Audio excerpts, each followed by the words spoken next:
Kumusta mga kaibigan? Magandang araw. Bali, babiyahe tayo ngayon mga lods. Pauwi ng Bicol sa amin sa Albay. Bali, babalik din po ako agad. Kasi may pasok ako sa Huwebes. Kaya talagang literal na rides lang talaga mga kaibigan, mga lods. Alas 4 na po ng madaling araw. Ngayon pa lang po ako alis. Pauwi po sa Albay. Ngayon po mga kaibigan, Martes Santo, March 26. Bali, update ko po kayo mga kaibigan, mga lods, sa mga lubak at sa traffic po pauwi po ng Bicol. Eto mga kaibigan, mga lods, dito ako dumaan pa rin sa paborito kong daanan, yung sa Tanay, dire-diretso po ng PAMI. Bali, ang labas po kasi nito mga lods, sa may pagbilaw na po hindi na po kayo dadaan ng matraffic na sa Calamba kung nagmumotor po kayo. Tapos sa Santo Tomas, San Pablo, naku po, talaga naman yari po kayo dyan. Pero ito po kasi talagang backdoor na tinatawag, pero ito po yung pinakamagandang daan. Halos talagang dire-diretso po yung biyahe nyo kasi wala nga pong traffic dito. Lalo po ngayong mahal na araw, naku po, talaga naman sigurado tampak po dun sa expressway yung mga 4 wheels, talaga naman dun po yan halos. Kaya mas maganda po dito po kayo dadaan kahit 4 wheels okay po dito dumaan mga lods. Maluwag po yung kalsada, napakaganda po dito, di po kayo matatraffic. Ang labas nyo po pag Bilao Quezon na po, na talaga naman mga halos 10 kilometers na lang, paakit na po kayo ng Bitukang Manok. Last year po kasi mga kaibigan, bali nag 4 wheels po kami. Doon pa lang po kami sa may Santo Tomas, talaga naman sobrang traffic na. Halos 8 oras na kami doon, walang galawan mga lods. Talaga napakatindi. Tapos pagdating pa sa may Pagbilao at Timonan, ako po talaga sobra. Kaya ngayon mga lods, mga kaibigan, bali update ko po kayo sa kalsadahan po na dadaanan po. Uwi po ngayong mahal na araw. Bali, andito na ako mga lods, mga kaibigan, sa may Pagbilao Quezon. Last year po talaga, bumiyahe kami Miyerkules Santo, talaga naman nasa expressway pa lang kami, napaka-traffic na mga lods. Tapos yun nga po sa may Santo Tomas, San Pablo, naku po talaga, kahit hanggang Lucena, grabe yung traffic. Tapos at Timonan, sobrang traffic yun, halos 24 hours yung biyahe namin hanggang Bicol. Bali, ito mga lods, mga kaibigan, may konting mga lubak po rito sa may bandang Pagbilao. Mag-iingat po tayo rito. Tapos bandang kanan lang po kayo, lalo pag nakamotor, kasi mayroon po dyan mga kuka, mga inuka po yan na halos di nyo po napapansin. Lalagabog na lang po kayo dyan. Eto mga lods, katulad nito, talaga naman di nyo napapansin yan. Ako po talaga, lalo pag nakamotor, talaga mabibigla kayo dyan. Kaya talaga maging alerto po kayo. Pinakamaganda pong alis nyo ron sa Manila madaling araw, para pag mag-uumaga na, nandito na po kayo sa parting Quezon, na talaga naman pag-aandaan nyo na po yung mga lubak, na may mga parting malubak po talaga rito. Kaya talagang sobrang ingat. Pero okay naman dito mga lods, basta maging alerto lang po tayo, kasi baka biglang may mga lubak na naman. Pero sa ngayon okay naman dito mga lods. Ito mga kaibigan, malapit na tayo paakyat po ng Bitukang Manok. Yan pa kanan yung papuntang Bundok Peninsula. Ito mga lods yung pakaliwa, ito po yung papuntang Bitukang Manok, sa taas sa baba rin po. Ito mga kaibigan, may build up na po rito ng traffic, kasi nga po malubak po rito, masira po ang kalsada talaga rito, sobra. Kaya talagang mag-iingat po kayo rito. Basta bago umakyat po yan ng Bitukang Manok mga lods, ayan sobra talaga, sirang-sira ang kalsada dyan mga lods, mga kaibigan. Sigurado nito bukas Miyerkules Santo, maraming uuwi, naku po talaga. Kaya nga mas maganda mga lods na umalis po kayo ng pag out nyo mamaya, bumiyahe na po kayo, kasi kung sasabay po kayo bukas pa ng madaling araw, na talaga sigurado yan po yung uwian talaga mga lods. Ito talagang sobra, sirang-sira dito mga lods. Malapit na po paakyat ito ng Bitukang Manok. Ito mga kaibigan, meron pa sa unahan na talaga naman mag-iingat po tayo, lalo sa mga nakamotor. Na po talaga na malalim to mga lods, talagang sirang-sirang kalsada rito. Kung magmumotor po kayo, dito lang po tayo sa may bandang kanan, para hindi po tayo dyan makadaan sa malubak na yan. Tapos ito mga liwa, itong mga lods, yung sa kaliwa, yan po yung sa baba, yan po yung daanan mga truck bus. Tapos dito po tayo sa kanan para akit na po tayo ng Bitukang Manok, yung zigzag road po rito. Dito mas okay po rito mga lods, kasi mas maiksi po ito na kalsada. Pero yun nga po, medyo pasigsag, pero bawal dito yung mga malalaking sasakyan. Napakaganda rito dumaan mga lods, kasi tingnan nyo naman, mapuno talaga, gubat yan mga lods.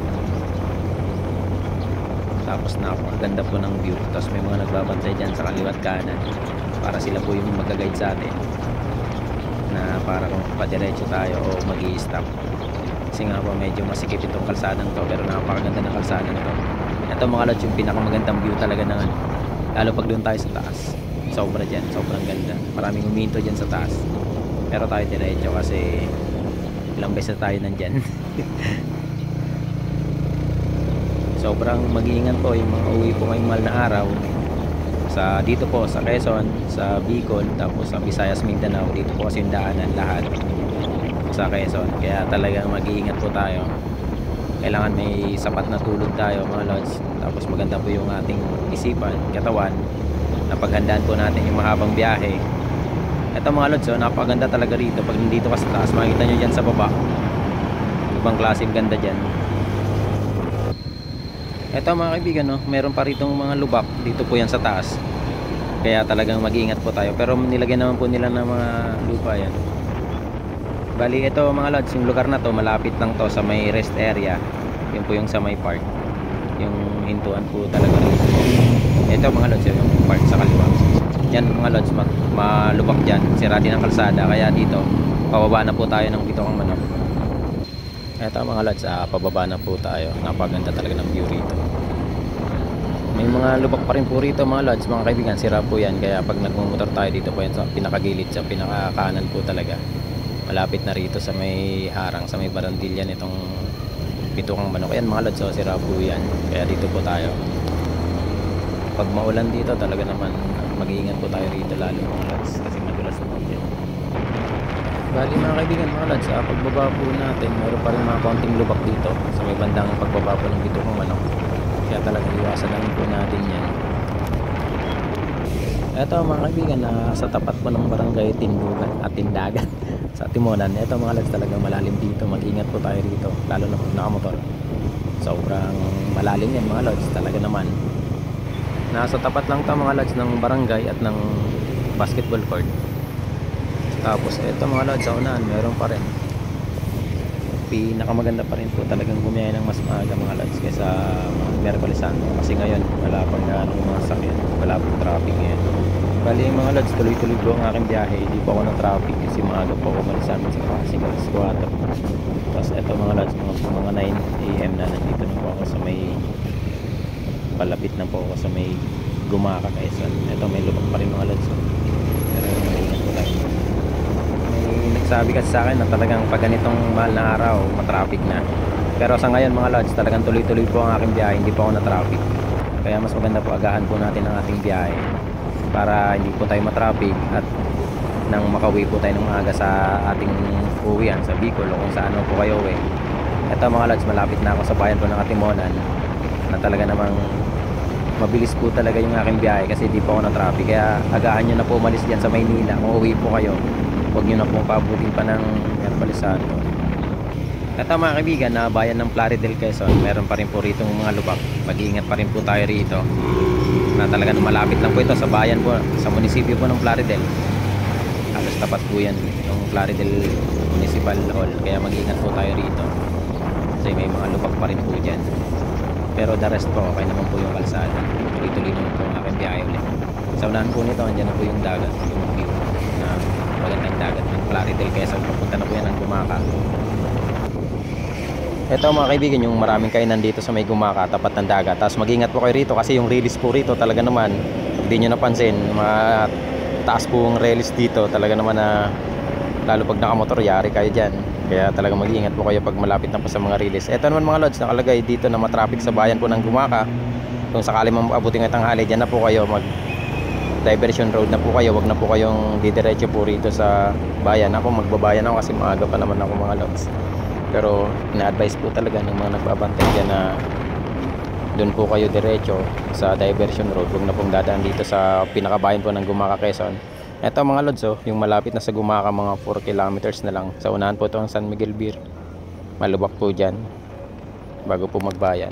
Diretso na yan, may mga lubak na po ito mga lods hanggang dito sa may bayan po ng Gumaka, Quezon. Kaya kung sakali man na malapit na po kayo rin sa Gumaka, mag-iingat na po kayo, maging alerto na po kayo sa mga lubak. Ang isa pang iingatan nyo mga lods, hindi lang mga lubak dito sa Gumaka, kundi ang mga riles talaga naman matataas po yan. Kung sakali man may makita po kayong railroad crossing nasa unahan nyo, mag-ingat na po kayo, magdaan-daan na po kayo. Kasi talagang mabubulaga po kayo, mataas po ang riles dyan. Halos may 4 atang riles dito sa may Gumaka, Quezon mga lods. Ito na yung pinakabayan po ng Gumaka, dito na po tayo. Yung nababalita na matraffic dito sa Gumaka, pero sa ngayon wala naman po talaga ngayon kasi maaga pa nga po ako, Martes Santo pa lang, hindi pa naman pa talaga uwian, bukas pa uwian, Miyerkules Santo.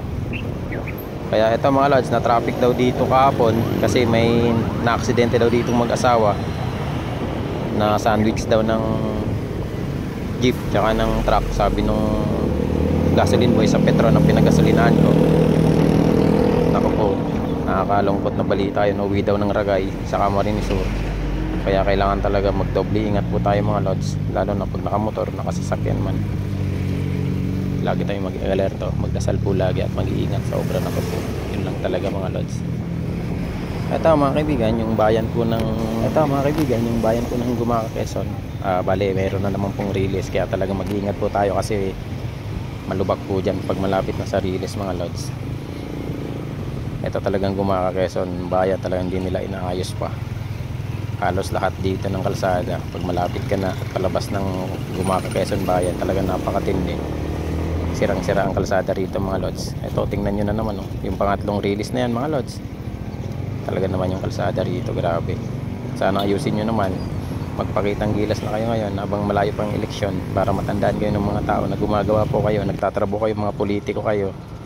Sana naman ayan ang atupagin nyo, hindi lang yung malapit ng eleksyon saka naman kayong papakitang gilas. Dapat ngayon na malayo pa, magpakitang gilas na kayo mga lods, mga politiko. Ito mga kaibigan, yung ginagawang flyover ba to? Flyover dito sa may Lopez, Quezon. Dati talagang sobrang traffic dito mga lods, pero ngayon kasi yan yung kanan, yung galing diversion, Lopez diversion yan. Pero eto ngayon, binuksan na tong kabilang lane, bali parehas po bukas na yung dalawang lane na yan, kaya hindi na po matraffic. Kasi dito talaga napaka-traffic po niyan.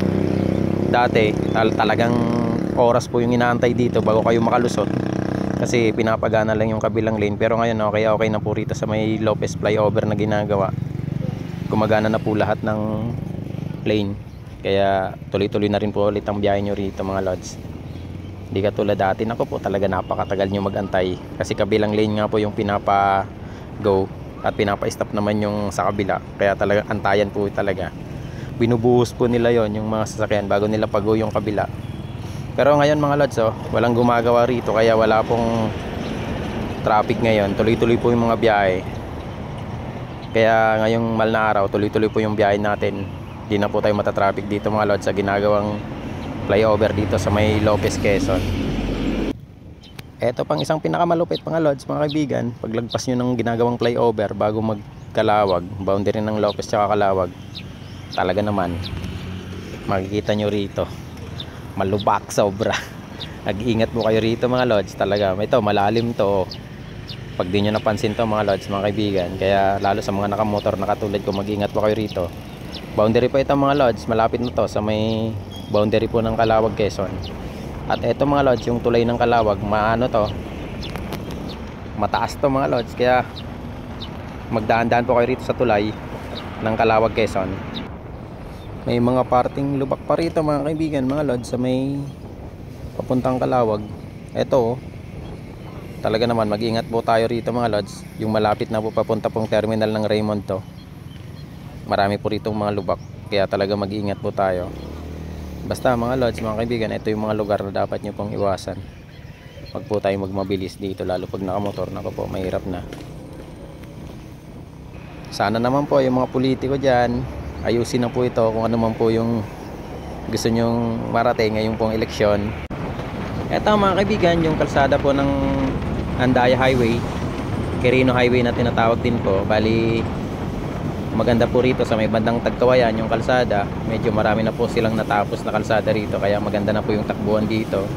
Pero meron pa rin po ang mangilan-ngilan na medyo malubak, kayang-kaya na po iwasan, wag lang sa gabi na hindi nyo po nakita at may na po yung ilaw ninyo. Kaya okay na okay po rito mga lods, pagpasok nyo po ng Quirino Highway sa may Tabugon. Bali meron lang po dun ginagawa, one way po yun, pero kapiraso lang naman po yun.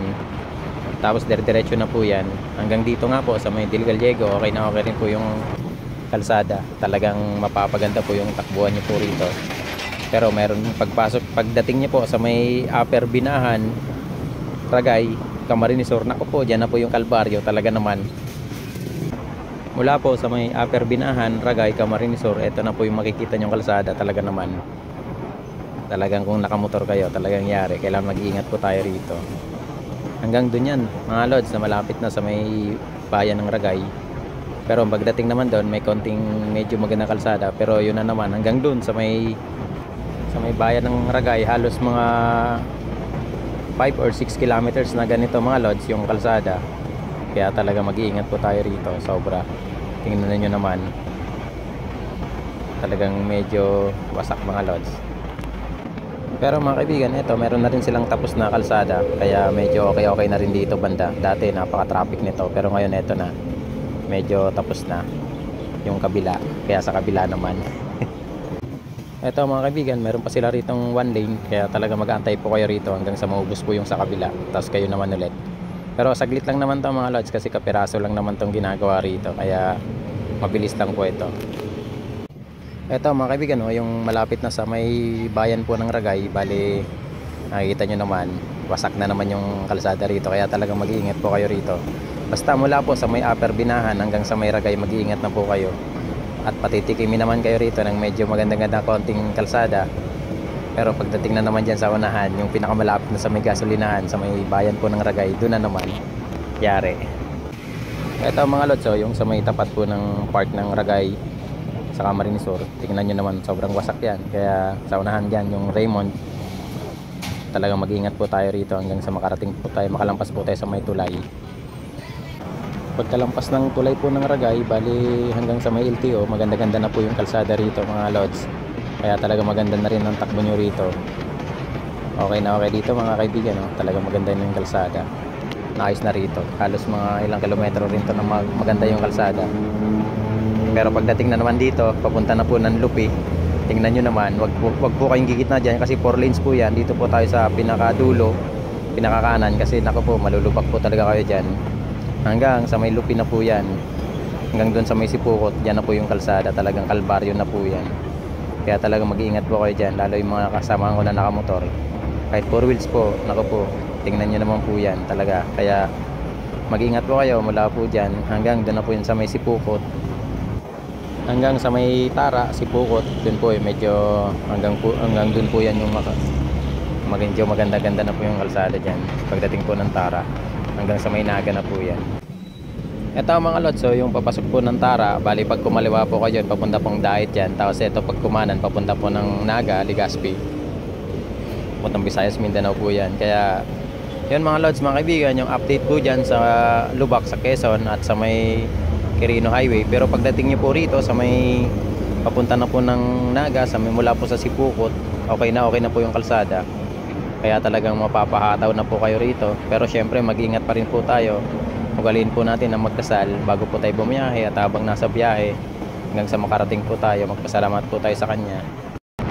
Yun lamang po mga kaibigan, bali nakarating po ako sa amin sa Albay ng alauna po ng hapon. Kaya bali 9 hours po yung biyahe ko, kasi umalis po ako ng Pasig ng alas 4 po ng madaling araw. Tapos alauna po, nakarating na po ako dito sa amin sa Albay, sa Pulangi sa Albay. Ingat po kayo mga kaibigan, mga lods, enjoy po kayo sa inyong bakasyon. Sana yung mga kalsada na sabi ko, iwasan nyo po, maiwasan po pala ninyo. At mag-ingat po kayo. Maraming salamat po. Sa kabuuan po ng aking biyahe, di naman po matraffic kasi maaga po ako umalis. Kaya talagang okay na okay pag maaga po kayo alis. Huwag lang mo po pag Miyerkules Santo ng hapon na po, andyan na po yung tambak ng mga uuwi. Kaya mag-ingat po kayo. Kung sakali man po abutan kayo ng traffic, may mga diversion po sa may Lopez at sa may Gumaca. Yun po mga lods, mga kaibigan. Maraming salamat po. Ingat po kayo. God bless po.